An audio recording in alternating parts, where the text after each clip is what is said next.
I would like to start off by asking you about revenue. I get the impression, by and large, that ratepayers are willing to pay their fair share of necessary expenditures for essential services, but that they have to believe that those expenditures are in fact necessary and that they are in fact paying their fair share. Currently, Watershed is supported by a mix of sales tax revenue and service fees, and that mix is changing both in part because of the recession and because of the proposed increases in fees. And I wonder if you could comment on whether or not you believe the current rate structure is in fact equitable, both with regard to individual retail customers and wholesale customers, and in regard to current residents of the city as opposed to future residents of the city. You know, when you look at any system that we have in place at the city or any place else, it can always be improved. When I look at revenue coming into the city, you know, there are only two sources, well, there are two primary sources of revenue: property taxes and sales taxes. And so when you look at revenue for water, you know, what we'd like to do is find additional revenue so that ratepayers all across the city can pay less money. If there were more ratepayers, we would each pay less dollars. If there were more revenue streams coming into the city, there would be less money that the individual ratepayers would have to pay. So I always look to have the most efficient system that I possibly can in any endeavor. But more importantly, I always look at the top line and see, have we gotten in as much money as we could possibly get in? So when I look at assets like the Utoy Creek Reclamation Center, one of the things that was mentioned in the audit is that we should leverage resources that we have in the Watershed Management Department, and that's one of them, so that we leverage it not only across our system, but you could actually leverage it across the metro region. And so is it fair? It's as good as we have gotten it to date, but it can always be improved. Mm-hmm. Now, other fee structures or other sorts of fees have been proposed, a stormwater utility fee, possibly a new connections fee. Could you comment on whether or not you're in favor of either of those, how you believe that revenue should be used, whether to offset other revenues, and whether there are any other fees that you think would be appropriate to institute? I would tell you that I am studying all options at this point, and I'm not willing to commit to one fee or another yet, because I'd like to, I love data, and I like to play with it, but I like to understand what it does in the short term, what it does in the longer term, and what type of impact it's going to have. And to be fair with you, I have not had the opportunity to study it as much as I would like to make a commitment, but I am open to the suggestion. Everything's on the table. We are at a point in time in Atlanta where it has to be. It's sort of a perverse blessing. It's making us rethink how we do business in every department in the city. Okay, I'd like to transition to expenditure. In 2007, the city directed Watershed to transfer $30 million to Atlanta Beltline for the Clear Creek project. Do you think that that was an appropriate transfer of funds, and if so, why, or why not? When we did that, if I remember, and I'm trying to remember the transaction completely, because we've done a transaction like that and moved money to the general fund before, because we thought it was cheaper to borrow from ourselves than to borrow from other resources, financial institutions in the city or in the country.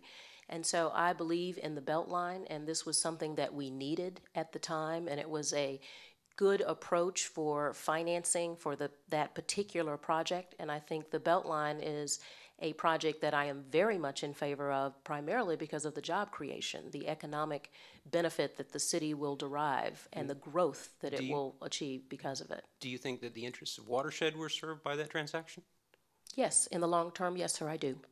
And it seems likely that similar transactions would be proposed in the future, particularly around the Bellwood Quarry project. Would you be in support of those? It's possible, but I'd want to study it. I would not want to presuppose based on a theoretical or potential transaction. I'd like to actually see the transaction and how it would impact the city.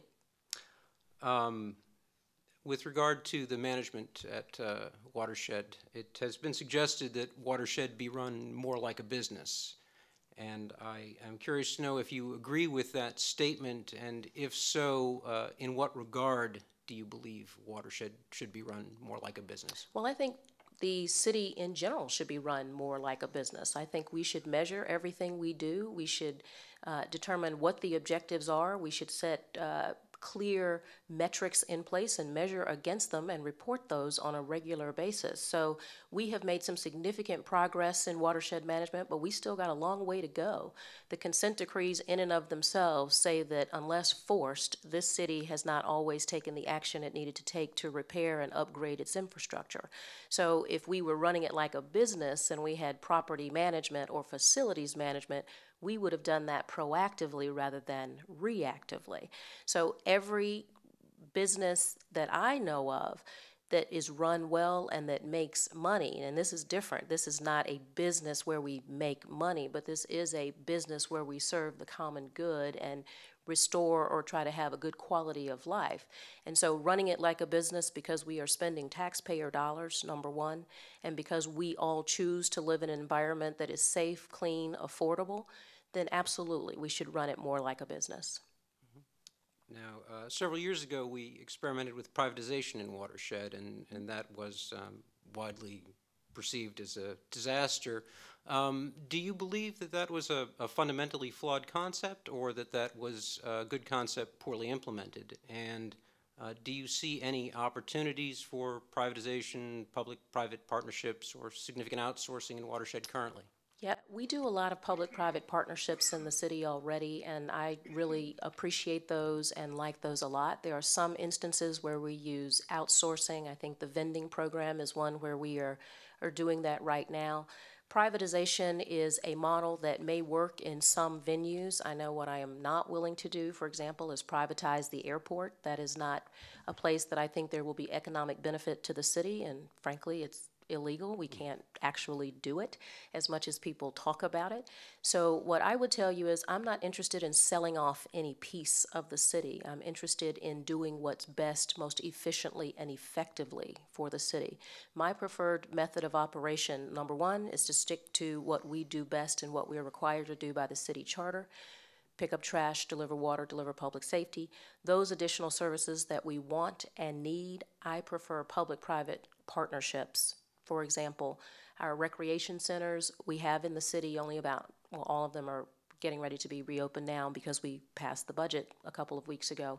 But I would tell you that that's an opportunity for a public-private partnership with someone like the Boys and Girls Club who do that for a living. We don't do it for a living, but the city could retain the asset in terms of ownership, but we would not have to operate it or pay for it or staff it on a daily basis if you had a public-private partnership with someone in the nonprofit arena like the Boys and Girls Club or the YMCA or the YWCA.